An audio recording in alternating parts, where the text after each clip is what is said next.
Welcome to another episode of Lunch with the Shark. Join us as we dive deep into discussions about business, accounting, and finance to help you build a business that thrives. Now sit back and have a bite with your host, the Shark CFO, Vidal Espinosa. Well, hello, good afternoon. Welcome to our Friday edition of Lunch with the Shark. I am your host, Vidal, the Shark CFO Espinosa, and I'm really happy to be here with you this afternoon. TGIF people, TGIF, how things going? Do you know what? Today officially marks the opening of the tax season. Yes. Why is that? Because, well, this is only for the US, okay? Mind you, this is for the US, not for any other part of the world. And it's because the IRS today opened up their electronic reception of tax returns, okay? We could have filed them by paper, but our recommendation for this year onwards is to file them electronically because they have a backlog of almost 6 months of mail that they actually have to go through. We are actually looking into a couple of pieces of mail that we send that they have not processed nor received, that it's really urgent. So we are encouraging everybody to file their tax returns electronically, okay? Give us a call as soon as possible so we can schedule your virtual intake, and so we can process your tax return electronically, and we can actually get your refund. If you get a refund, don't be like somebody that called me. This was like a couple of years ago. I want to say 4 or 5 years ago, right? And it's so interesting because sometimes people, not sometimes, most of the times people want to be, they don't want to seem that they don't know or ignorant or stupid or that they just simply don't know, right? But when you portray yourself as somebody that you know everything, people can really look through you, right? So this person calls me, right? And he says, hey, you know what? You were highly recommended to me. And I'm considering, listen, I am considering moving my business, accounting, and my personal tax returns to you, to your firm. I'm like, okay, cool, thank you. I appreciate that. So let's look at your numbers. No. I'm just going to ask you a couple of questions, and based on that, I'll make a decision. And this is this individual, right? And I'm like, okay. I played along. And he's like, you know what? My company, I'm taxed as an S corporation, and I have a payroll of $25,000. Listen, $25,000, and then I get a K1 for $150,000. I'm like, that's not reasonable salary. I'm just continue listening, right? But here's my question to you. In my personal tax return, I get from my current tax preparer $6,000 average of refund. If you can guarantee me that I'm going to get $10,000 plus in a refund, I'll switch my account to you. And I couldn't help it other than to laugh. Really, rather than laugh. I laughed. And I'm like, dude, if somebody guarantees you that, run. Because I won't be able to give you that validation until I see your numbers, until I see your W-2, until you see your prior tax return. Oh, then you're not my tax guy.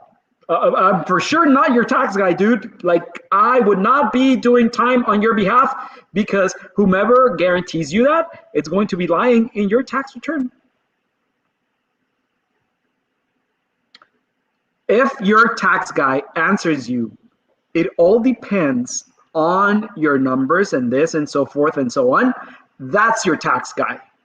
Not someone that says, no, we cannot do it, or yes, we can do it. That's not your tax guy.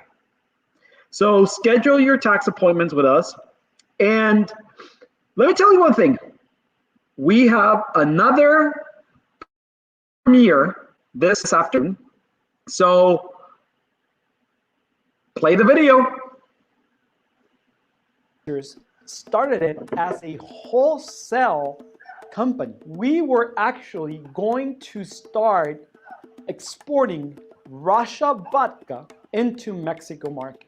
And then we were going to bring Mexican tequila into the US to export to Russia.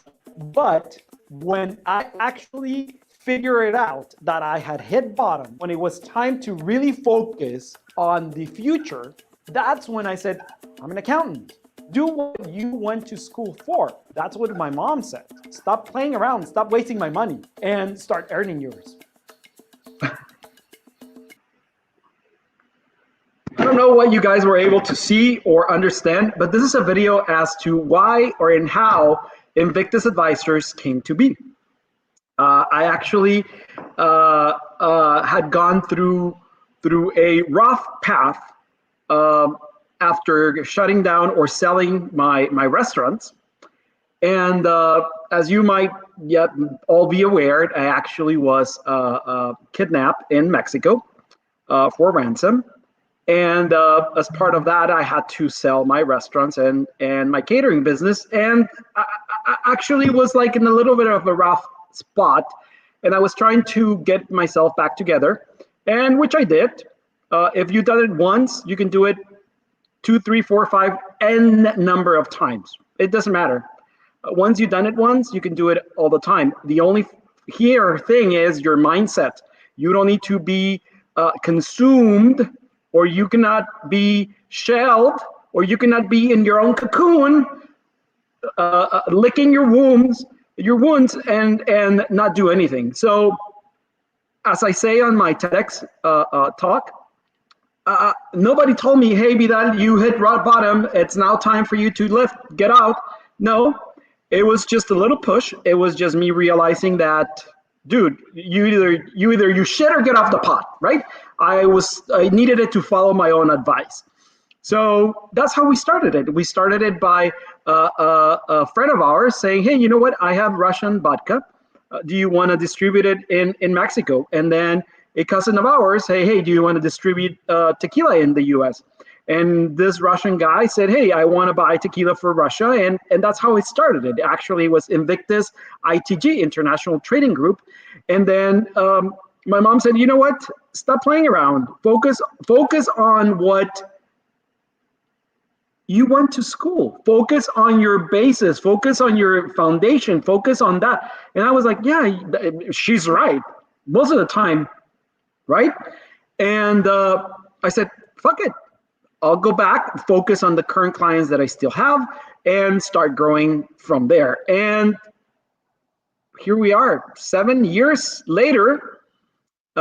This is now a binational accounting firm with 9 offices in Mexico, 1 international office in San Diego, and a couple of representatives in Australia and Italy. So it actually panned out. So today, we want to mention what do we celebrate today? And the first and foremost, I am going to say Happy Lunar Year to everyone out there. This year is Year of the Ox. Let's see how it goes. I hope it goes better than the Year of the Rat. Sorry, Mickey Mouse. It wasn't that great of a year, if you get my drift. Even though it was your year. Oh yeah, I'm so sorry, dude, but I think you even think about that. Nevertheless, let me tell you one thing. Walt Disney Organization reported a profit for the first month of the year, thanks to their streaming platform. Wow. Thanks to their streaming platform. Isn't that amazing? Actually, they pivoted, if you like that word. They actually took massive action, and they thought, where should we focus instead of licking our wounds? And oh my God, the parks are closed. Oh my God, I cannot show movies.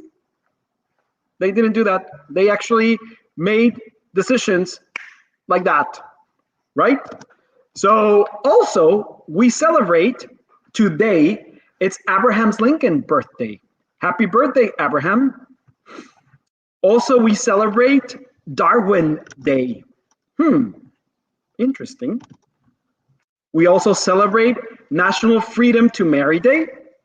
And last but not least, National Plum Pudding Day. So there you have it.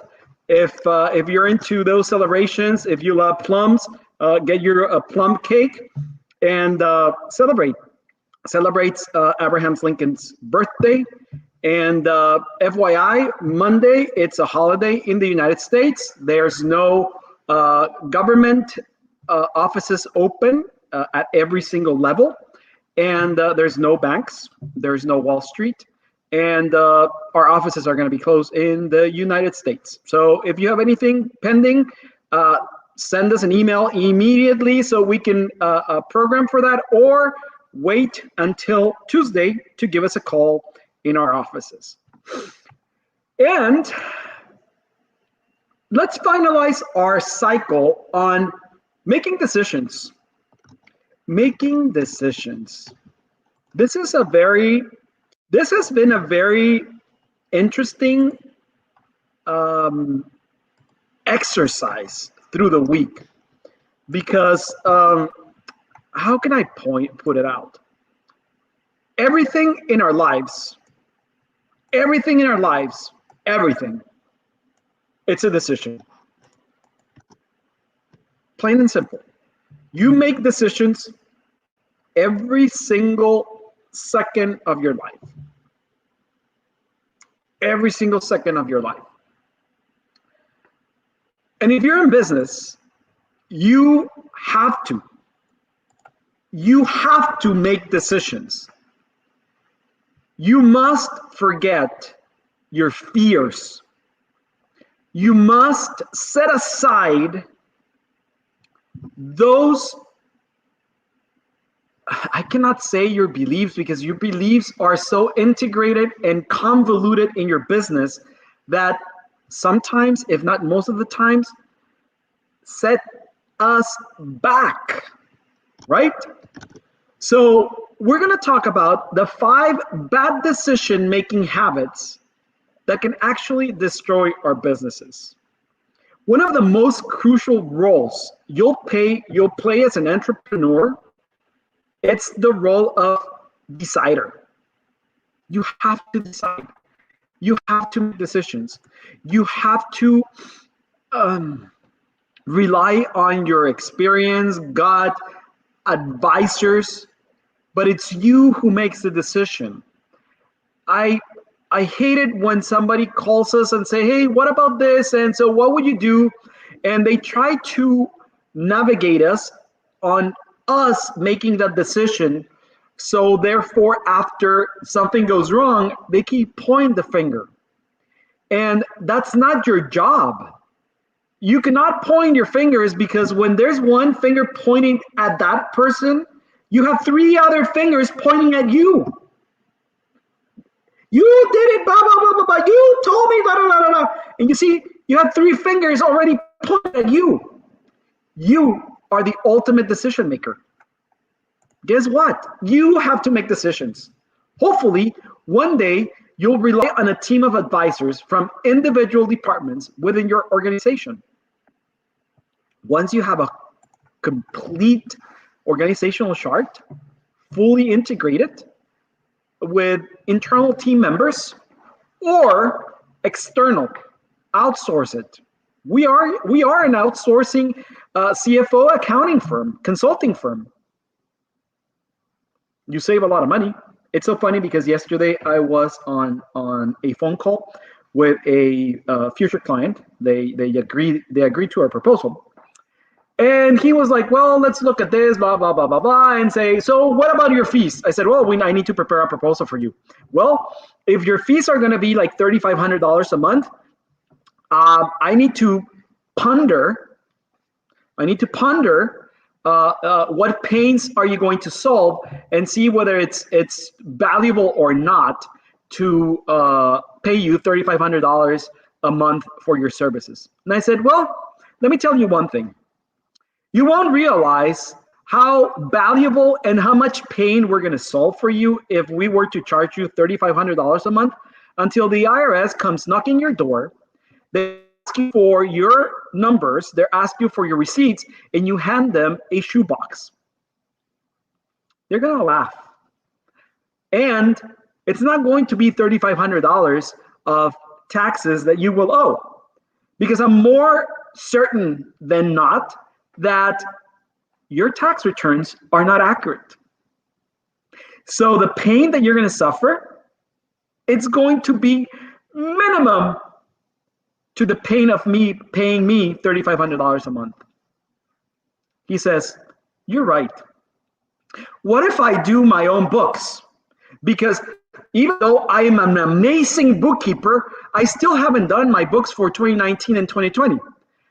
And I came back and I said, dude, what gives you the idea, unless something changed in the last 5 minutes, that you're going to do your books from now on if you haven't done your books in years?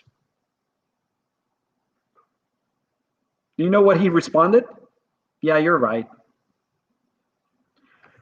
Those are decisions. Those are bad decisions. So here are 5 bad decision-making habits that are worth talking about. Number 1, not doing the research.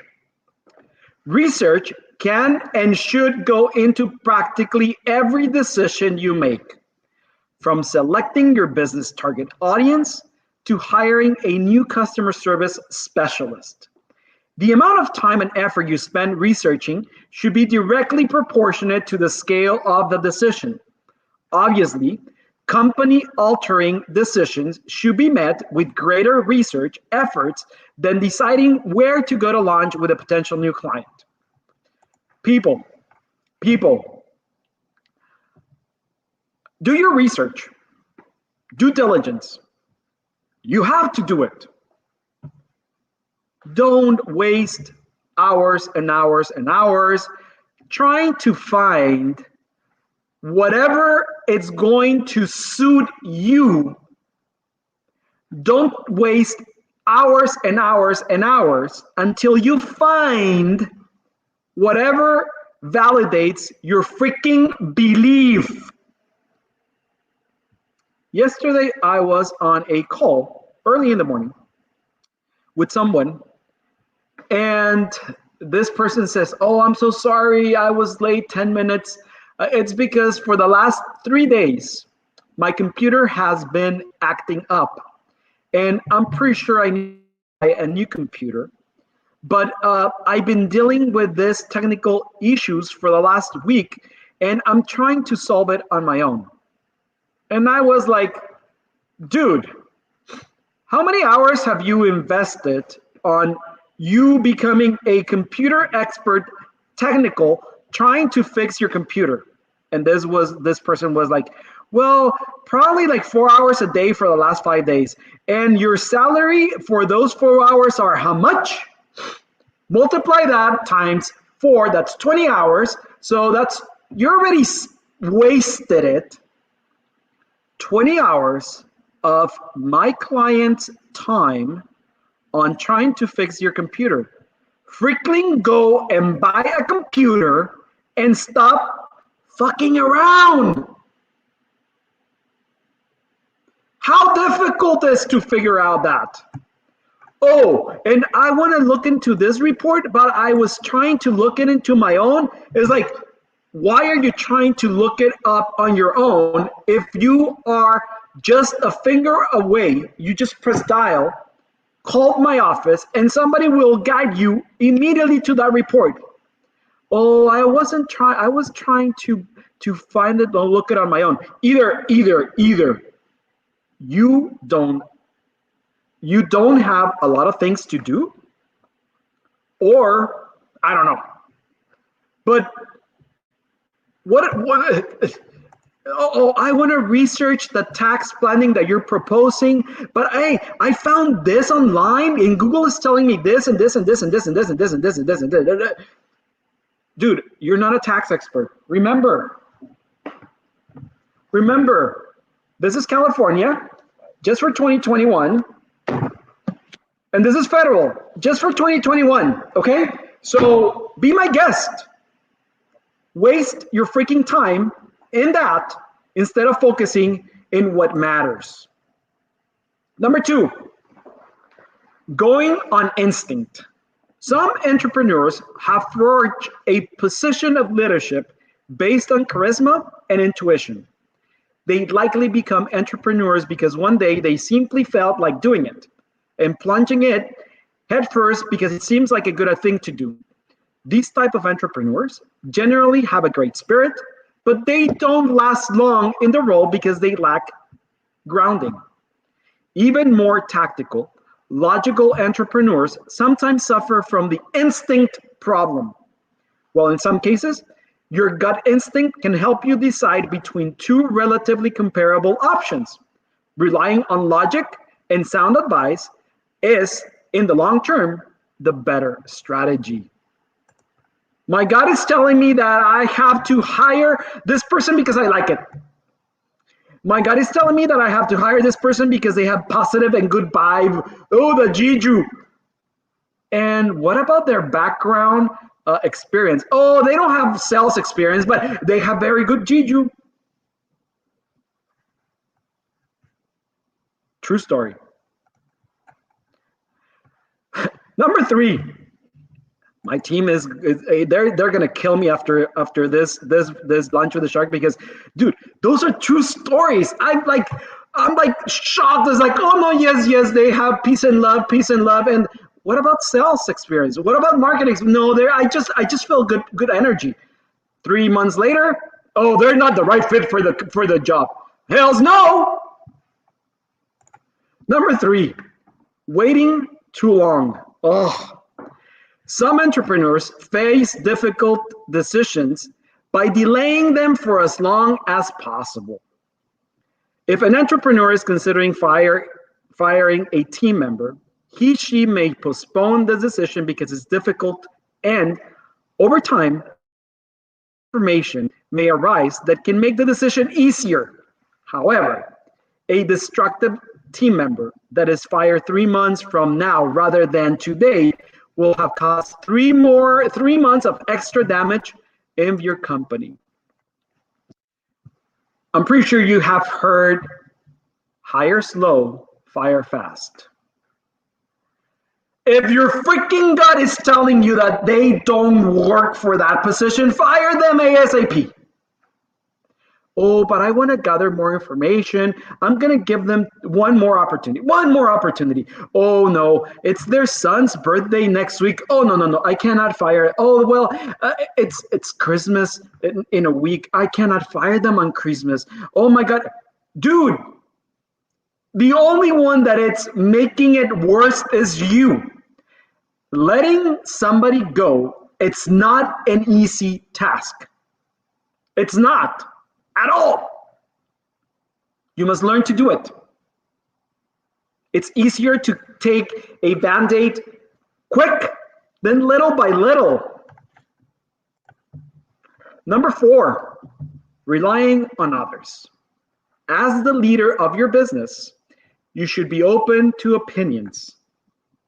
You should listen to your partners, your investors, your mentors, your team members, and even your friends and family when weighing your options for important decisions. However, you should never rely on the opinion of others to make your own decision. Are you seeking validation of your own freaking beliefs and making it easier for you to make the decision so it's tailored to your own feelings and you don't get hurt? Or are you seeking for true advice and make those decisions? Let me tell you one thing. This is advice. Google is a shitload of pile of opinions that are going to go against this and with this. Which one is it? Do you prefer a $4 million refund and the IRS coming after you because, oh my God, do you know what? I don't know the tax law, but Google told me that I can do this. Oh my God, meals and entertainment are 100% deductible. Yes, meals are 100% deductible for 2021 and 2022, but if they're business expenses, not you and your family on Saturday or Sunday at Olive Garden or Black Angus or any restaurant that you go to. Yes, but my wife and I, we are in business together, so prove me, being the IRS, that Sunday dinner was 100% or the majority of it business related. Well, dude, come on. They've seen it so many times. But Google told me that I can do it. But the tax code says something, and the IRS has regulations, internal regulations that you do not know. So don't rely on opinions that suit you because it makes you feel better. It validates the lack of knowledge. You don't know what you don't know. And number 5, it's a continuation of number 4, avoiding pain. There are a number of painful decisions you'll have to make as an entrepreneur. You'll have to fire people. You'll have to break up partnerships. You'll have to give up on products. You'll have to make significant financial cuts. And the list goes on and on. Oftentimes, new entrepreneurs will specially make decisions to avoid short-term pains. I'm going to tell you an example of a short-term pain or avoiding of making decisions. New business, new idea, and they sent me a message yesterday. Oh, dude, we're going to have to pay taxes on this, and how are we going to do it? I said, well, the problem is that, yes, we will have to pay taxes, but if you want to do it this way, which is the way you're proposing to do it, and I'm validating you can do it, but that's not the most convenient way or the one that we would be compliant. After you try to straighten your path, it's going to be difficult to continue with the current clients because how are you going to do it? Are you going to charge them the tax? Are you going to absorb it and that's going to reduce your profit from the last 3 months because you were pocketing all that? Like, how are you going to do it? It's going to be a difficult and painful decision to make. Not a very complex decision. You have to be compliant. You have to, there's so much we can stretch the rubber band when it comes to tax planning. When it comes to tax planning and falls out of that and then goes to tax evasion or not being compliant and incurring penalties. So you're not going to like that. Shit, it's affecting my pocket. It's a painful decision. Oh my God, I've gone years without paying taxes. I've gone years without paying an advisor. I've gone years without doing books. And now you want to charge me $3,500 a month? Dude, I don't want to charge you $3,500 a month. Just look at us as your business health insurance.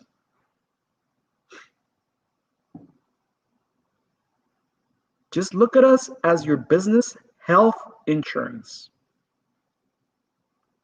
Isn't it nice to have a health insurance there when really you get sick and then you get a bill from the hospital if you're in the US or even Mexico for thousands of dollars? You'd be like, holy crap, I am so happy that I had that insurance. So, it's been great seeing you today. Happy Valentine's Day to everyone out there. It's next Sunday. I hope you keep yourself safe and you spend a very nice Valentine's Day with your loved ones, with your friends. Social distancing. I do believe on social distancing. Nothing else. But just be safe. Do whatever you believe on with this chingadera that is going around. And let's finalize today's episode with a quote from Nicole Snow. And it's a best-selling romance author. And she said, Nicole, is it he or she? Well, a small business is an amazing way to serve and leave an impact on the world you live in. A small business, it's an amazing way to serve and leave an impact on the world you live in. I hope we at Invictus Advisors, we are making a change and an impact on every one of our clients' worlds and on the community that we live in. We actually care about your business. We care that you are compliant so you can actually enjoy whatever profits are left without any worry that sooner or later, or when the time comes and we knock on wood, okay, knock on wood, the IRS audits you, there's not much harm done to anything that we do for you. Happy Valentine's Day. Enjoy your weekend. For all our gringo friends, enjoy your long weekend. Decompress, perch, unplug, enjoy your family, enjoy your friends, social distance, and just be careful out there. Just be careful on what you read and believe, and take your own precautions, okay? Take your own precautions. Don't let anybody else guide you and force you on believing what they believe. It's been great seeing you today. Happy weekend. Bon appetit. Ciao. Thank you for listening to Lunch with the Shark. If you would like to set up a consultation with the Shark CFO, Vidal Espinosa, visit his website www.invictus-advisors.com and don't forget to subscribe on Facebook, Instagram, YouTube, Twitter, and LinkedIn.